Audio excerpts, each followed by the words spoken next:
Hi guys, we're going to do a little bit of a live video now on nutrition and PCOS because we've probably seen a few clients recently. There's been a bit of an influx in women coming in with PCOS and wanting nutrition advice. So Nicole's going to start off by just explaining to us what the syndrome actually is.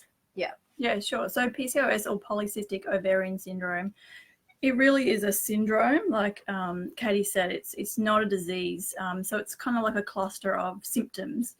And the key ones are really anovulation and high level of androgens.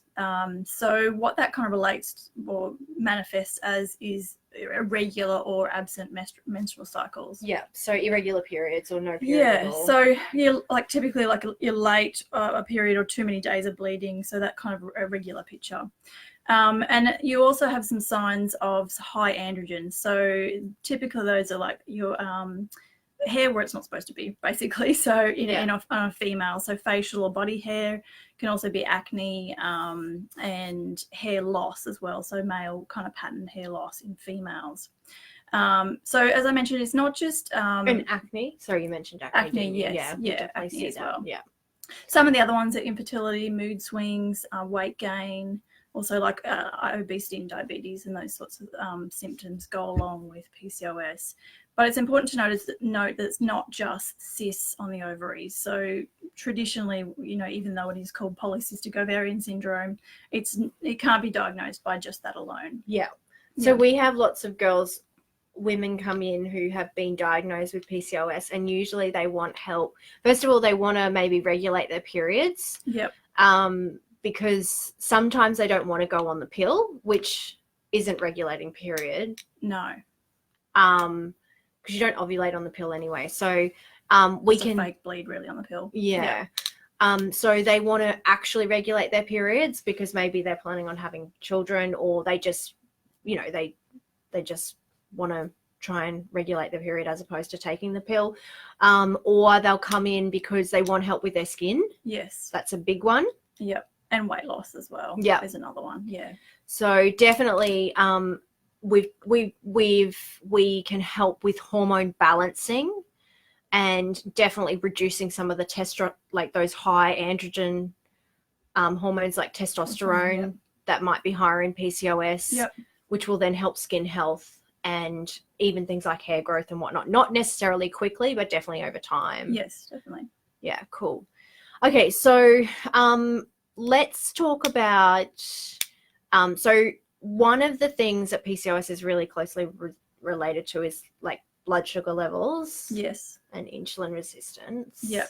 So that's really the key driver for most cases of PCOS is insulin resistance. So it's when your body cells they're not kind of taking note of the insulin in your body, and so they then you get a high insulin. I guess insulin is kind of like the key that unlocks the doors to the cell that lets glucose in so that it can be used. So when your body's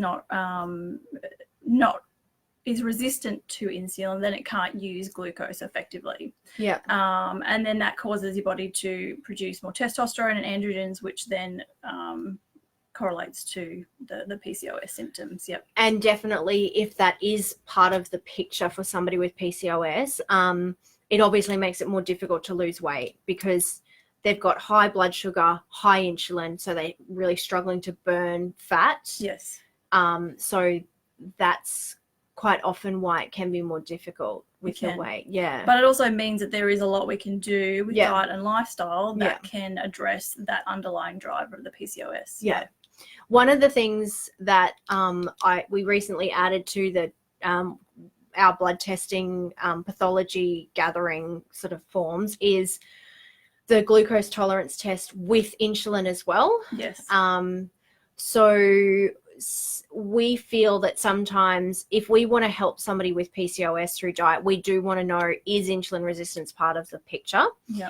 And sometimes measuring blood sugar, the blood sugar will come back normal, but it doesn't from what I understand, it certainly doesn't necessarily mean that they don't have insulin resistance, because their insulin could be really high to try to keep the blood sugar low. So it doesn't give you that complete picture if you're only taking just the glucose. Yeah. So the glucose tolerance test looks looks at your response to a sugary drink, and then how does your blood sugar respond, but also how hard is your insulin levels working to try and bring that down. Yeah. So it just gives you that complete picture about what's really going on, and then you can treat accordingly. So we definitely have we can run bloods for sure in the clinic, or not in the clinic, but order bloods for people with hormonal conditions and PCOS, and really look at exactly what's going on with the hormones and insulin and blood sugar, and then that will definitely help us direct with diet. Yes, definitely, for sure. Let's talk about some of the general things for diet and PCOS. So starting with the diet, I guess at the Balanced Nutritionist, we always talk about having a whole foods diet. So really starting with that, having real foods, good quality protein, lots of veggies.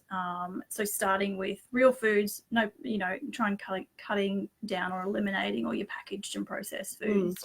I always find with people with PCOS, well, sometimes they get on this bandwagon of like, there's a lot of like protein shakes and protein bars and a lot of just diet stuff. And I don't know, I don't think the body really knows what to do with that sort of stuff. I mean, we think, I think it's definitely a nice kind of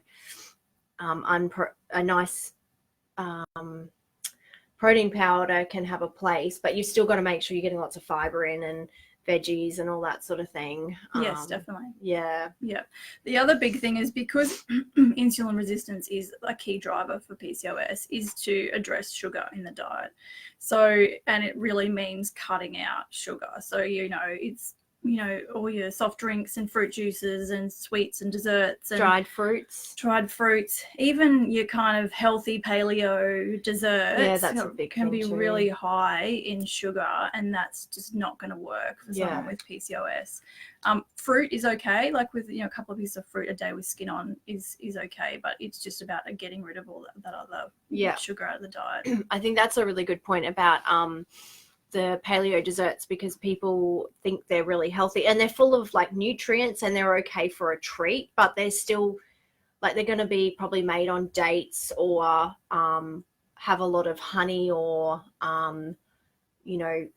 coconut nectars or whatever sweetener added, so it's still going to be a lot of fructose or exactly. And still at the end of the day, they're still sometimes food, or they're a treat, they're not an everyday food. The other thing is, we've already kind of touched on it, but is the protein. So making sure that there's enough protein, and particularly at breakfast, because that really sets you up for the whole day. There was actually a study, I'll just refer to my notes, is that it showed that protein intake helps to suppress your hunger hormones and keeps you feeling fuller for longer. It also helps to regulate your blood sugar and insulin levels.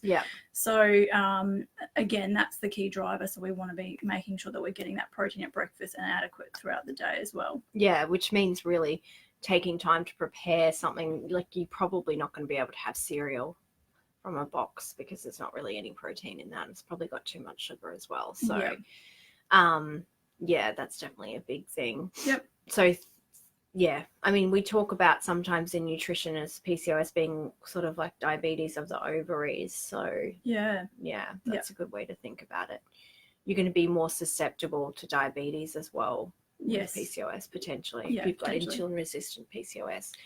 So there's lots of really cool stuff around supplementation in nutrition as well. Some of the supplements that can be used in nutrition go up against things like inositol goes up against haven't they done reviews on inositol and found it's almost it is as good as metformin? So that's cool. So inositol is one of the big ones. So that helps to improve the body's use of insulin.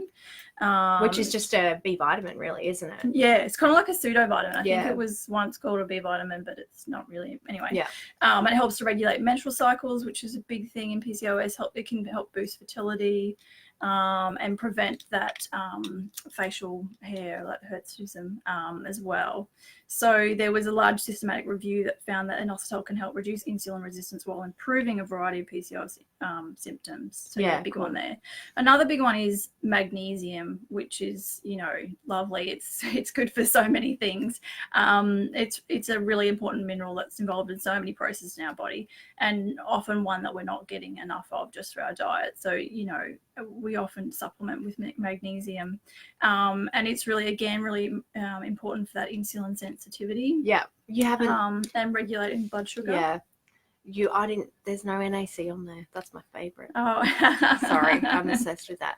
But yeah, I mean, at the end of the day, I think what's really important for people to understand is that you can improve PCOS dramatically, naturally, if you don't want to necessarily you know, use the pill to manage acne or whatnot. Yes, yeah, definitely. Yeah, there's lots of other supplements that work really well, but depending on the person. Yeah, N-acetylcysteine is a great one. Chromium as well really helps with blood sugar regulation, and has been, you know, studies on PCOS done, you know, a lot of studies in there. So a lot you can do with diet and supplements. Obviously, we always encourage you to come and see us. Don't just go self-prescribing supplements. We just wanted to touch on a few of those supplements just to point them out. I think self-prescribing is interesting too, because the other part of supplements is you've always got to make sure you dose them correctly. You're getting enough of the actives.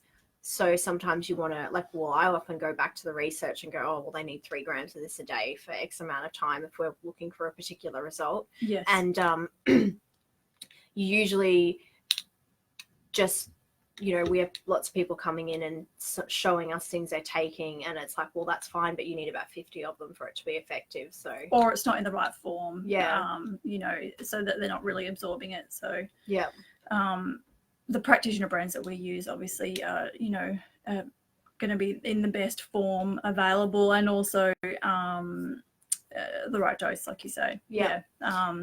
So the other thing that we should touch on is exercise as well, because that's a really big lifestyle change that can help with PCOS, and there's been like heaps and heaps of studies with exercise and helping to manage insulin resistance, and it's been shown to help improve those symptoms of PCOS. And a lot of people just aren't getting enough, again, of exercise. So I think the World Health Organization recommends about 150 minutes of exercise, kind of moderate exercise a week, plus adding in some strength training as well. So just making sure you're doing that will help really balance out those blood sugar levels. And weight training can help with the insulin resistance as well, particularly with those bigger muscles. And help with uptake of glucose. Definitely. So basically, when we are sort of talking to somebody with PCOS, we're looking at some lifestyle changes, some nutrition changes, and some strategic supplementation. And we would expect that you would get some very positive improvements in symptoms in about 3 months. I think regulating periods is something that's really responsive to the right nutritional intervention for sure. And I think the most important thing to think about is to always come back to PCOS as a syndrome, not a disease. So if you can reverse some of the diagnostic criteria, you technically don't really have PCOS. I was told I had PCOS about 8 years ago by a gynecologist, and then, you know, 3 or 4 years later, they were like, oh, you don't have PCOS. So, you know, it's not something that you have necessarily for life. You can make changes, and then it doesn't have to be a ticket to infertility or a ticket to, I'm going to have to be on the pill for the rest of my life, or I'll always have acne or something. You've just got to, make changes essentially. That's it. So we do also see metabolic balance as a good option for some people with PCOS. Some people it's not necessary, but definitely others, we go that step further and we recommend our personalized nutrition program. Definitely. And for a number of reasons, metabolic balance is, you know, a practitioner guided program that helps you to really implement those changes and cement those habits long term. Make those lifestyle changes you need to make, which will help you reverse those symptoms of PCOS. Because there's no point doing them for 6 months, reversing the condition, then going back to old ways, and then, you're just going to be back at square one. Exactly. The other thing is, as we talk about a lot, it's individualized nutrition. Yeah. So each metabolic plan is different. Every plan is set for that individual person based on their bloods, based on, their height, their gender, any conditions they have.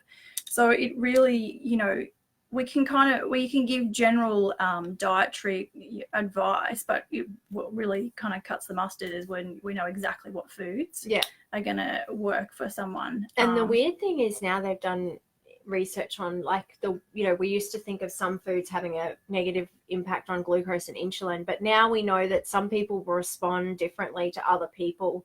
So one food can be really insulinemic in one person and not have that same effect in someone else, and it's so like, oh crikey. So I guess just got to remember that we're all different, and there's never ever going to be a diet that fits everybody, unfortunately. Yes. The other thing about metabolic balance is you have 3 meals a day and you have a 5-hour fast in between each meal. And so it's kind of called time fasted feeding. And so that really helps to balance out your insulin, your glucose throughout the day. And coming back again to that, insulin resistance being a key driver of PCOS. So that works well for PCOS. Yeah. And I mean, even outside of metabolic balance, there's also, definitely extended fasting can be good for PCOS, but I should say, like, that 16-8 can be an effective strategy for PCOS, but I do find when some people get involved with those sorts of things, it becomes this, I'll just keep adding less and less and less, and then they're just like hardly eating, and that's not nourishing. That's not going to get the nutrients into, to help hormone balance and that sort of thing. So fasting has to be done right. It's not about not eating. It's just about having a longer gap before the next meal. Yeah, definitely. Cool. Yeah, fasting, it's great, but again, it comes back to the individual. It works for some people, it doesn't work for others, and you have to do it right. And I guess just the last, to sum up or to finish, that when we use those supplements that we talked about before, when we see the best result with the supplements when the diet's right. Yes, exactly. There's no point taking anything unless the diet's right. I don't know why people bother taking supplements if they haven't done any work on their nutrition, because supplements should add to an already good diet. But definitely, out of every hormonal condition, PCOS is something that can respond awesomely to nutrition. And hopefully you guys have got some good insight from that today, and use the Book Now button on Facebook, or you can book online through the website if you're after an appointment with one of us. Yeah, thanks.